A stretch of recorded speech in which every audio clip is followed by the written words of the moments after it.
Welcome to the Silver Screen Podcast. I'm Jared Boomer. And I'm Katie West. This is a podcast about movies and pop culture. And today we are reviewing Dungeons and Dragons Honor Among Thieves, starring Chris Pine, Michelle Rodriguez, Hugh Grant, Reggae John Page. I'm sure we'll talk about him a little bit.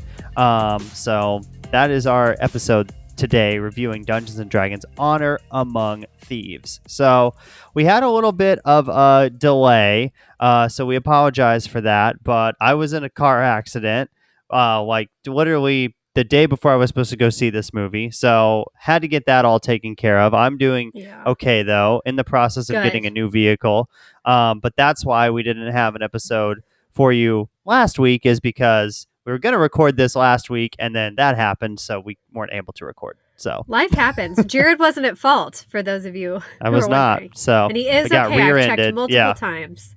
Yep. Yeah. I'm good. So, and that kind of leads into our first news item, because Jeremy Renner is doing much better now. Now, he was in a much more serious accident than I was, and with the snowplow, and had to go to the hospital and all that stuff. Broke over 32 bones. Yeah, but he did an interview with, was it Diane Sawyer? Is that who interviewed him? Yes, and Jimmy Kimmel. He was on Kimmel the other night. Yeah, I've watched all of them. So he seems to be doing much better. Yeah, and he's kind of like a new hero of mine. I don't want to blow anything out of proportion, and it's not because he's a celebrity. He just seems like he has such a good attitude and outlook on life. And I'm impressed with anyone, no matter their background or if they're rich or famous. Like, if anybody can get through that and make themselves walk and like really devote themselves to the PT and stuff like that, kudos to them. And he also did it to help save his nephew, which is really admirable as well.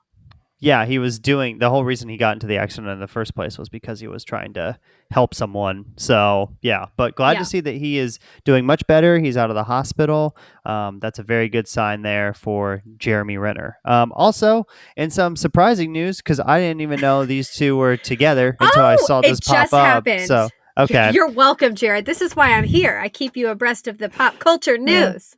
Millie Bobbie Brown and John Bon Jovi's son, Jake Bon Jovi, are engaged. They are 19 and 20 years old. So you may also remember that Millie Bobbie Brown was talking to like Drake for a while, and people were like, that's creepy. Drake, you're like 14, 15 years older than she is. Here. What are you doing? But now she is engaged. So can't drink yet, but is about to get married. No, they've been together for almost 3 years, which I completely could not believe. And you know what? I'm really happy for them, but I'm also like, wow, 19 and 20. Like, that's young. Yep, that is young. For sure. So I'll leave it there. You guys can put together whatever you want with that statement, but that's young. That is young. But best of luck to them. Congrats, kids. Literally, kids. Congrats. Nice job, Millie Bobbie Brown and Jake Bon Jovi. Of course, John Bon Jovi's son has a J name. So, also, we do have a few corrections before we get into recommendations. You had one correction, then we had some updates from our John Wick episode as well. Yes. So I really debated about making this correction, but I do think it's important for my own reasons. We did talk about the Nashville shooting in our last episode, which was about John Wick 4. And our thoughts are still with them, and there's been more shootings since then, so our thoughts are with them as well, which thoughts are not going to fix the problem, but this is not a political podcast. However, I did mention the shooter, and although I don't personally care about the shooter, I do care and respect the pronouns that they wanted to use, and they identified as he, him, so I did want to correct that because I do care very much about anyone who has different pronouns and prefers to go by something else. So that is my correction.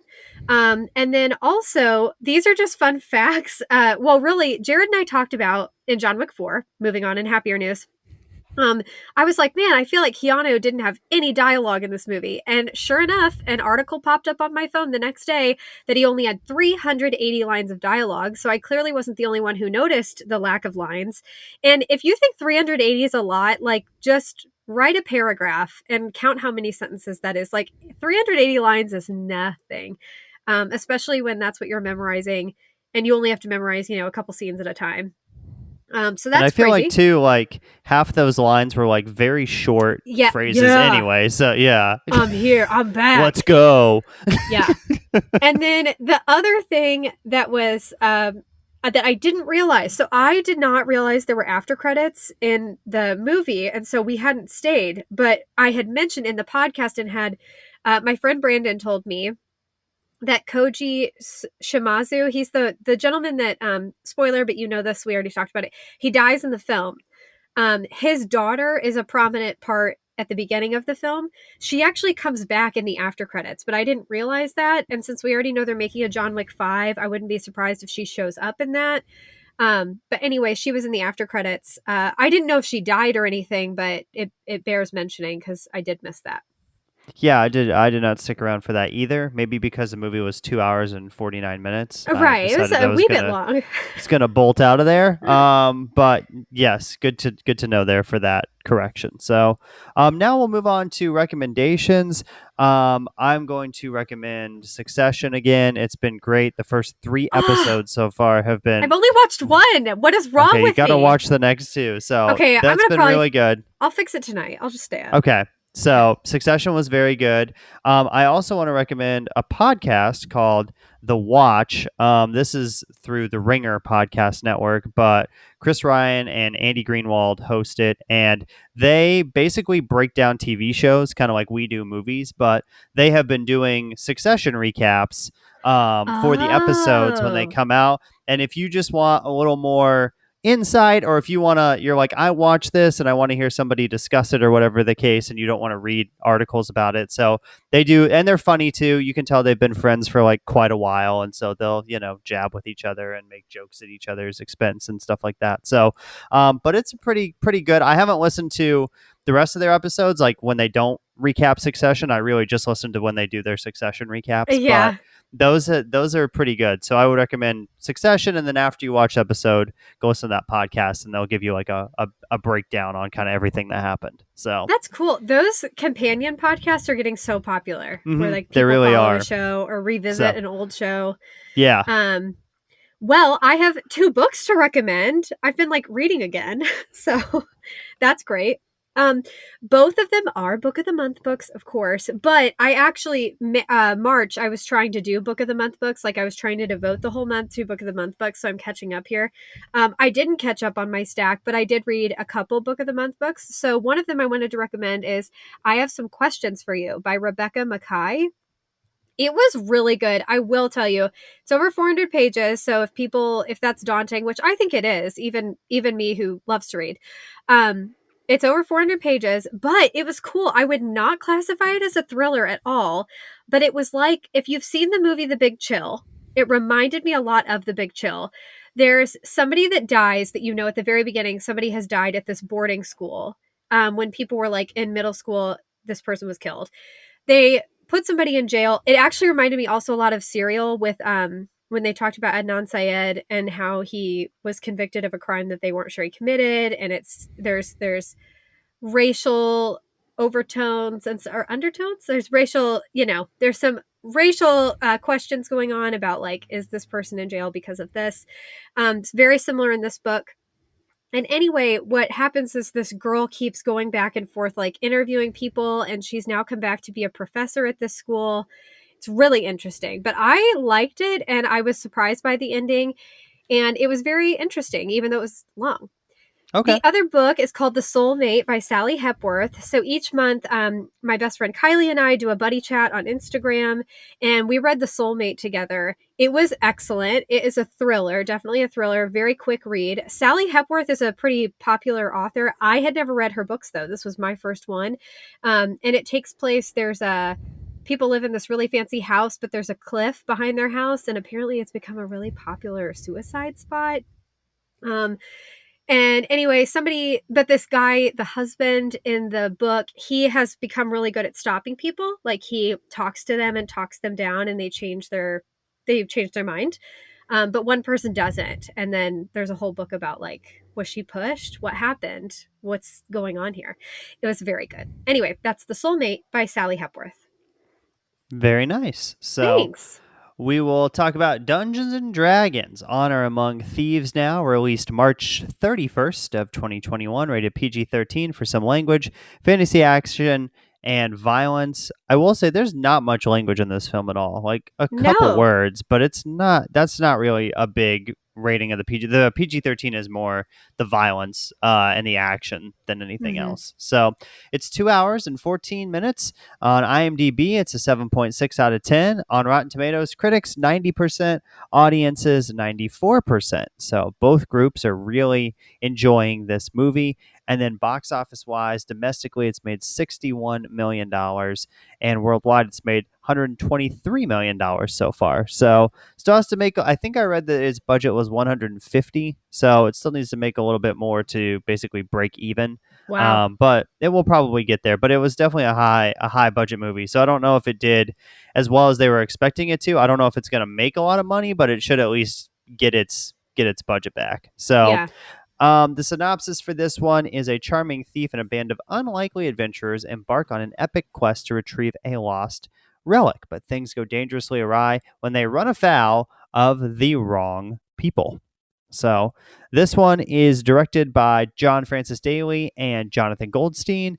John Francis Daly used to be an actor on Freaks and Geeks and Bones, which I did not watch, but I know a lot of people love Bones. Mm-hmm. So, people are big fans of Bones. And this is his 7th directing credit. And he also writes and produces a lot of movies. And then Jonathan works with him a lot because when Katie was looking up their credits on IMDb, they work on a lot of the same movies together. So they're kind of partners. And he's also a writer and producer. And next up, they will direct Vacation Guide to the Solar System, which sounds interesting. So yeah. you're not sure what that's about, but I'll try to look it up while we take a break. It's like a sequel for Hitchhiker's Guide to the Galaxy, doesn't it? Kind of sound like that. Like, yeah, I know. it does. I'm just saying, like, it sounds like that's what it is, but it probably has nothing to do with that. No, that is what it sounds like, though. I totally agree with you. So we'll take a quick break here on the show. We'll come back, and then we'll talk about the cast and our likes and dislikes for Dungeons and Dragons: Honor Among Thieves. And we're back here on the Silver Screen Podcast talking about Dungeons and Dragons: Honor Among Thieves. I found the plot for Vacation Guide to the Solar System here on IMDb. It says a futuristic approach wherein tourism within our solar system has become a routine. A trip to the solar system turns into a life or death struggle to return to Earth. And there's no cast associated with this yet. So don't know who's going to be in it. That sounds like a Chris Pratt movie if I've ever heard of one. So, oh my, that guy has been coming up a lot these last few days, because I know a lot of people that have seen the Mario movie. He's got something on Amazon right now. Yeah, my husband's rewatching Parks and Rec. A lot of people seem to be rewatching Parks and Rec. So he's just a lot. He's everywhere, and I'm kind of like, gross. Anyway. Yeah. My opinion hasn't changed on Chris Pratt, but I'm going to tell you about a Chris that I love. Okay, Jared, for our cast, I'm going to need you remember how you laid on the Crush Alert recently? If you could just fall asleep on it for just a second, I'd appreciate it. Thank you, Jared. Again, everyone, that was for Chris Pine. Perhaps you heard of him. He plays Edgin in this film. What can I say about him that I haven't already said? He is best known for Star Trek Beyond, Star Trek Into Darkness, Wonder Woman 1984, and Don't Worry, Darling. He was excellent in that, by the way, no matter what you thought of the film. Next up, he already has 5 upcoming projects, including Newsflash, where he's going to play Walter Cronkite. I think he's going to do a great job with that. An untitled Star Trek sequel. Did not know that was in the works. And Pool Man, which I've heard him talk about because he co-wrote it, starred in it, and it's his directorial debut. So I'm excited. And I know that Annette Bening and Danny DeVito are in that too. Okay, very cool. Yeah, that'll be a good one. Next up, we have Michelle Rodriguez. She plays Holga. She's originally from Texas and is best known for playing Letty Ortiz in a little franchise called The Fast and the Furious. Perhaps you've heard of it. She was also in SWAT and Widows. Next up, she will reprise her role in Fast 10 or Fast X, depending on how you like to read that. And there is a strong possibility we will be covering that film here on the podcast. So get ready for that. Yeah. I did like that I saw her in something that was not a Fast and Furious movie because I feel like I just Yes, associate her with those movies so much that I was like, oh, this is a different type of project. While similar, exactly. it's still an action movie, but it's not Fast and Furious. So I that have was kind of nice. something to say in the likes that is specifically for her, so I am with you on Okay. that, Jared. Then lastly, we did Hugh Grant. I really debated on who our third person should be, but I do think Hugh Grant had a bigger role in this. Hugh Grant also is another person. He's been in the news a lot lately, but not really for good things. Like he's been kind of rude to talk show hosts. He's very much like a curmudgeon, but he's also someone that you like can't help but kind of love. He's like charming and rude. I don't know how to explain it. I like him a lot. But I don't like the way he's been treating like news hosts and things. I'm not a fan.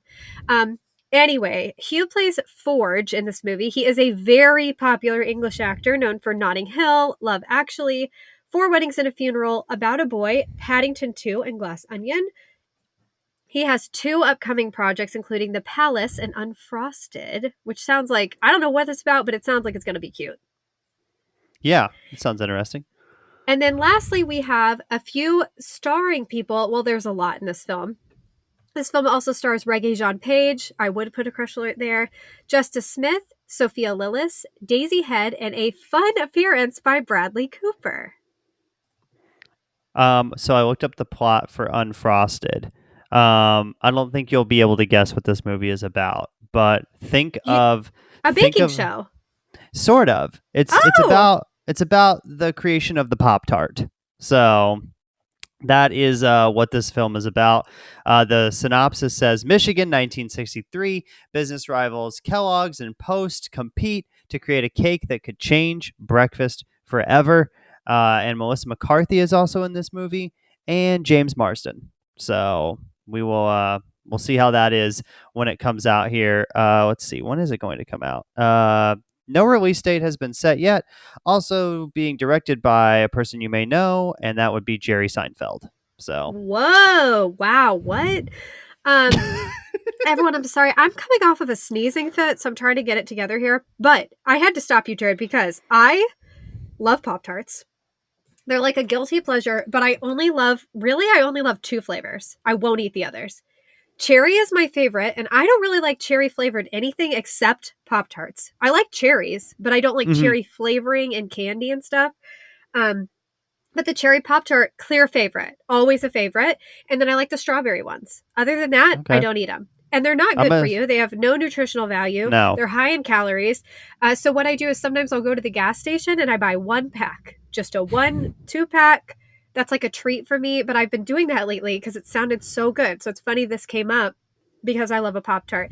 If anyone listens to the pod and you have strong opinions on Pop-Tarts, DM us and let us know. We'd love to hear it. I will say I'm a cinnamon brown sugar fan Oh, I myself. can't. I can't do Okay. it. I've tried. The strawberry ones are also good. Sorry, you can. Those are You probably should my love what second you favorite. love. Yeah.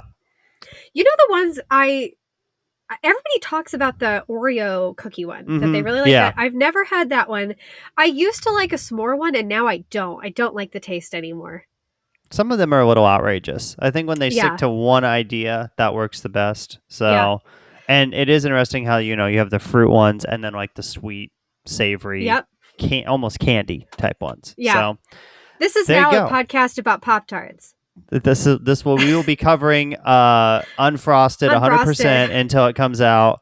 We will keep you updated on all the press tours, shooting, post production, all of that. So we'll talk about our likes and our dislikes now for Dungeons and Dragons as we shift back to that.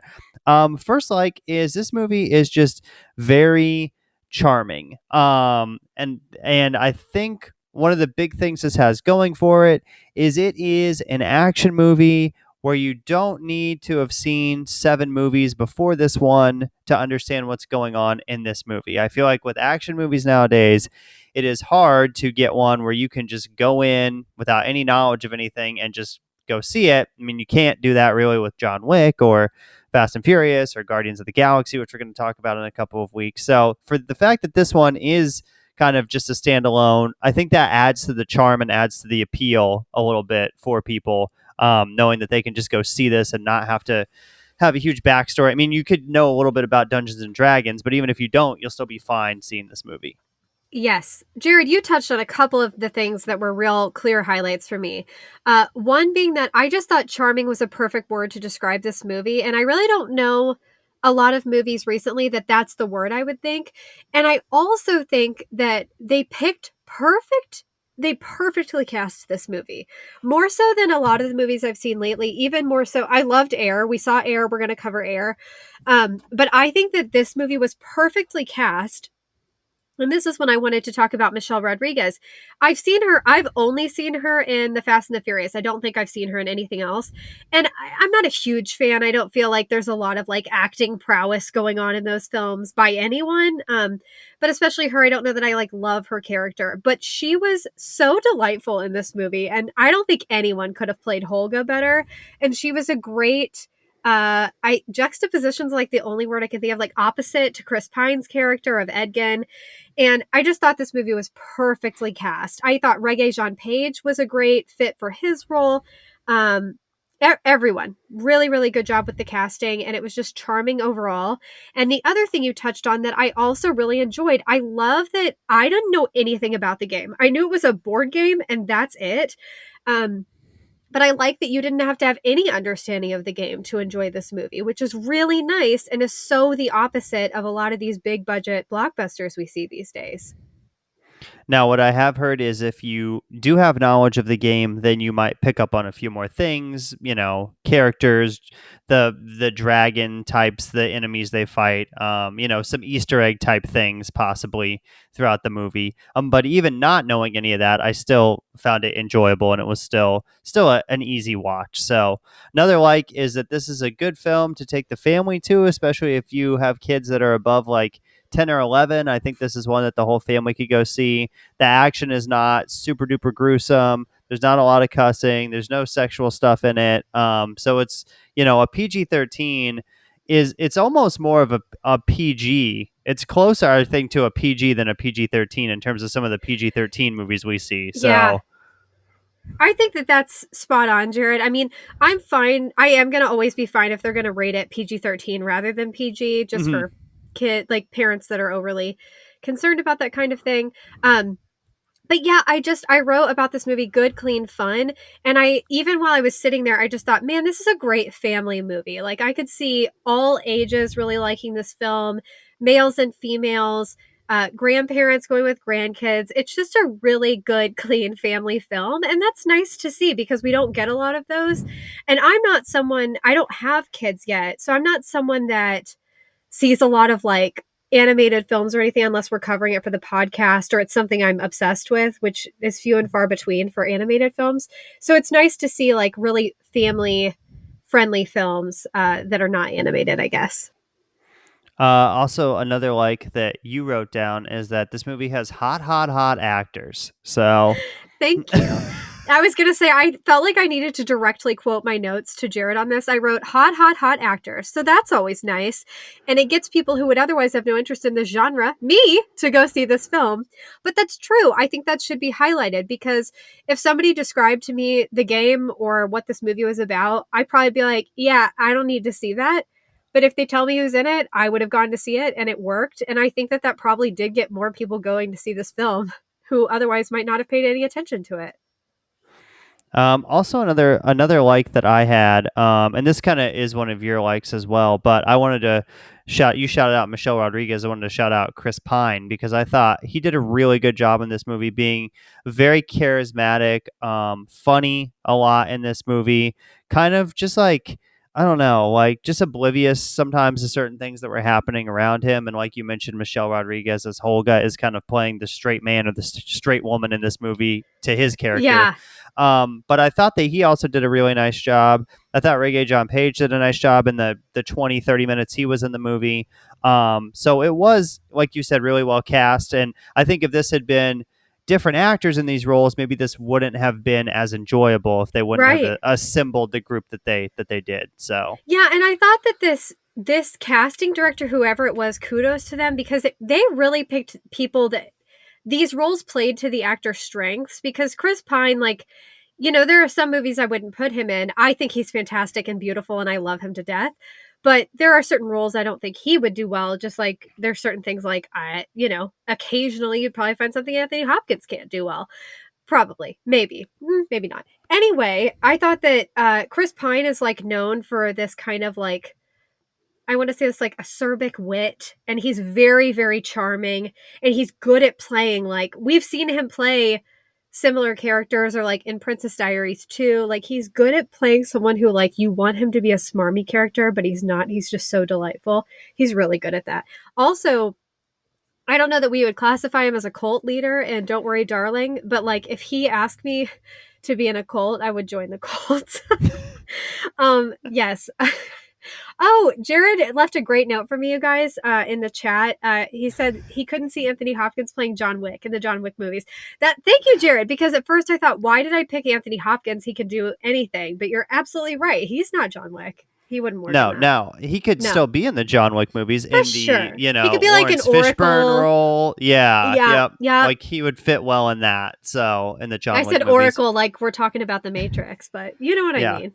Also, he could, in Top Gun Maverick, maybe he can't play Maverick, but he could play. He could play a retired lieutenant. Yeah. Yep. Exactly. Working in the control room. Yeah. It runs the base or whatever. So yeah, for sure.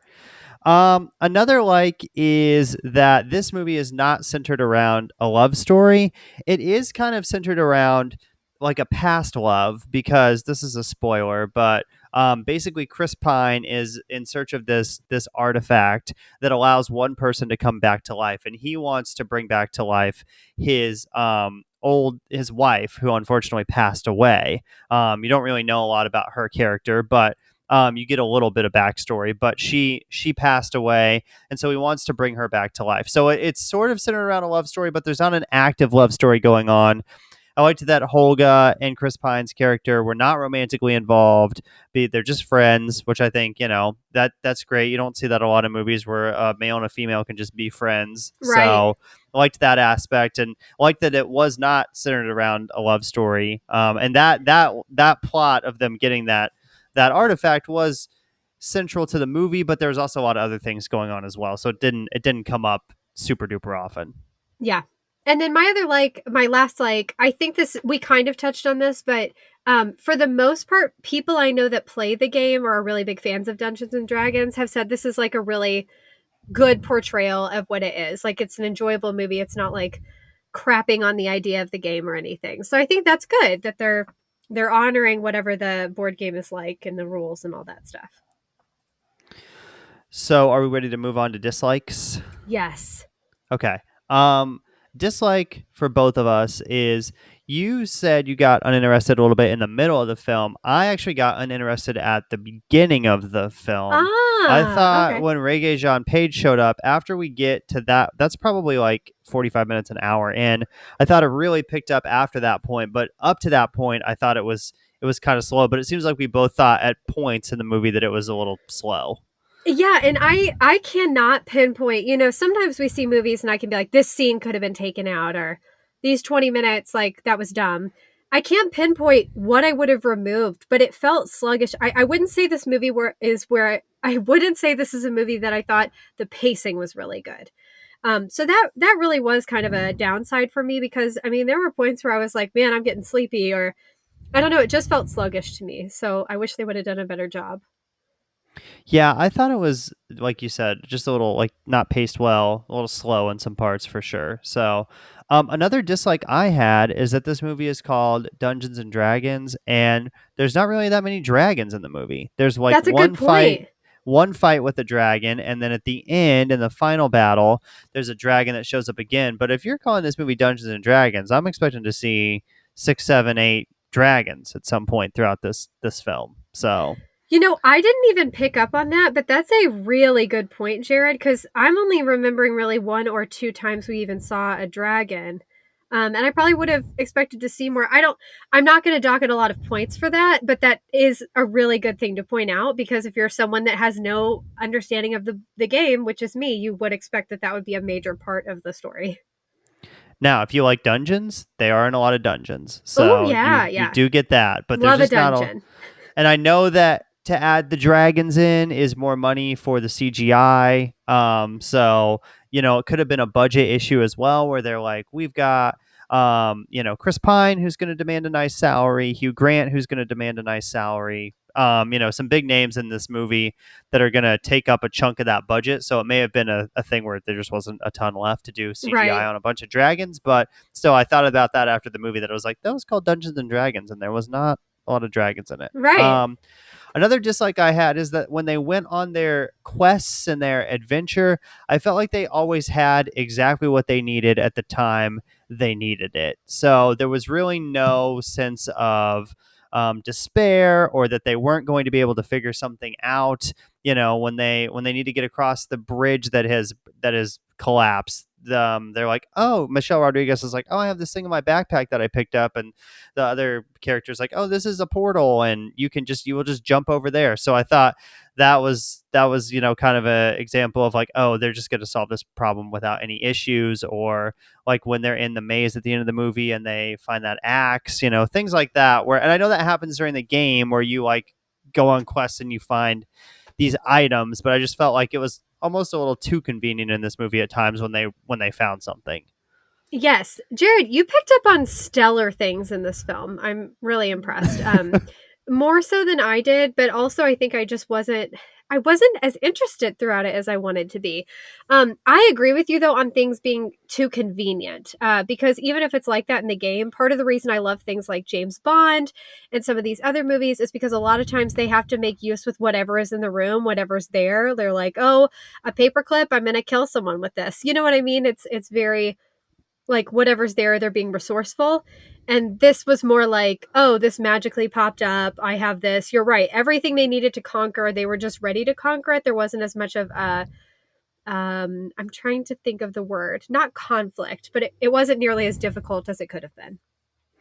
Yeah, and I wouldn't have, I probably wouldn't have it as a dislike if they needed to get something and they had to go through a battle to get it or whatever. And I know they're trying to get this artifact, this relic that's what they're chasing after the whole movie, and that is hard to get. But it seems like when they're trying to solve tasks, it was just like very very easy Yeah. for them. And well, you Uh, know what that makes me think of is that I think does an exceptional job with that is Harry Potter, the Harry Potter series. Now I know they got to spread that out over so many movies, and it was written first. But things like when they're gathering Horcruxes or when they're going through a Triwizard tournament, there's so much effort, but everything is explained. We need this to do this, and then there's another obstacle, and then by the end the payoff is so rewarding because you realize all of these different things that had to happen and all the work that had to go into vanquishing whatever the obstacle was, and there wasn't a lot of that in this film.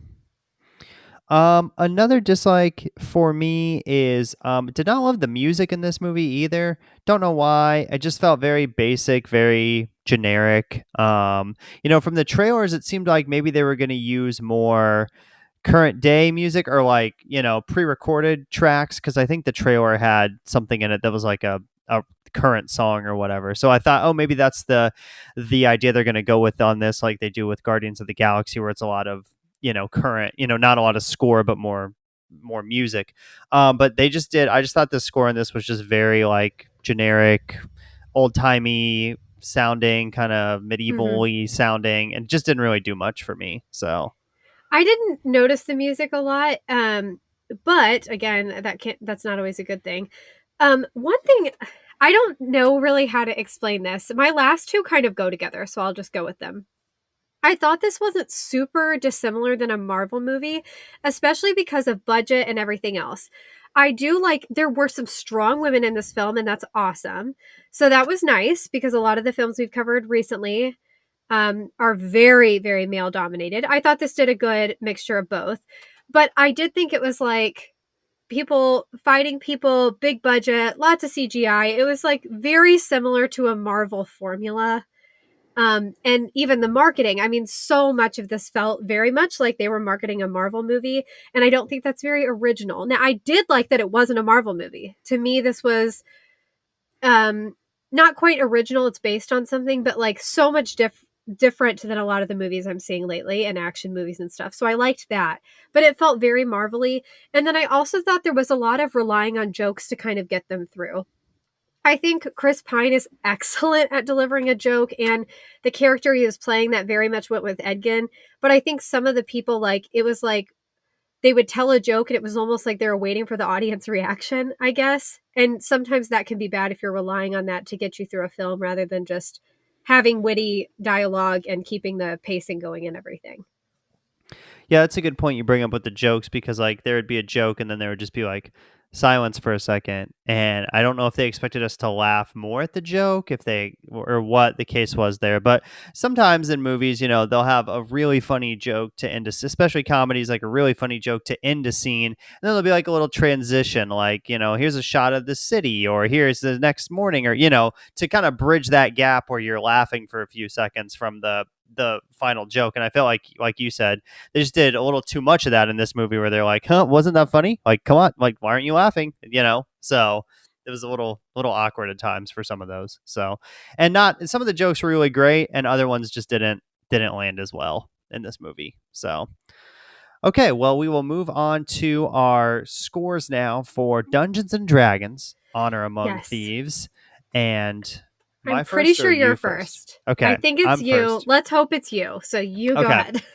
I'm going to put this one right at a 70 out of 100. Enjoyable. Will I watch it again? Probably not. Did I, was I mad that I spent 2 hours at the movie theater? Not really. Thought this was fine. Very middle of the road. I don't think it's as good as the 90, 95 it's getting on Rotten Tomatoes. That's a little outrageous to me. But it was more in this 70s range for me, 60s, 70s. So I'm going to settle on a 70. Okay. I am with you on that. I the more I thought about it too, the more it was easy for me to justify a lower score and also go like, yeah, that was like enjoyable to watch, but would I watch it again, or did it leave me like thinking about any of the material or anything? And it didn't. So I'm going to go ahead and I'm giving it a 74. So we're pretty consistent with those scores there. But it wasn't a bad movie at all. It's just not one that I'm really going to care about or recommend to a lot of people. It was like a one-time watch for me. I would agree. So there's our thoughts on Dungeons and Dragons: Honor Among Thieves. You can follow the show on social media at Podcast Silver on Twitter and Instagram. Search the Silver Screen Podcast on Facebook. You can find us there. You can see our Letterboxd profiles in the show notes. So just click on the description wherever you're listening, and you can find our Letterboxd profiles, and be sure to follow us there as well to see what else we're watching that we're maybe not reviewing for the podcast. And then on our next episode, we will be reviewing the new movie Air, starring Matt Damon and Ben Affleck, about the story of Nike landing Michael Jordan for a shoe deal. So that'll be our next episode. Until next time, we'd like to thank the Academy.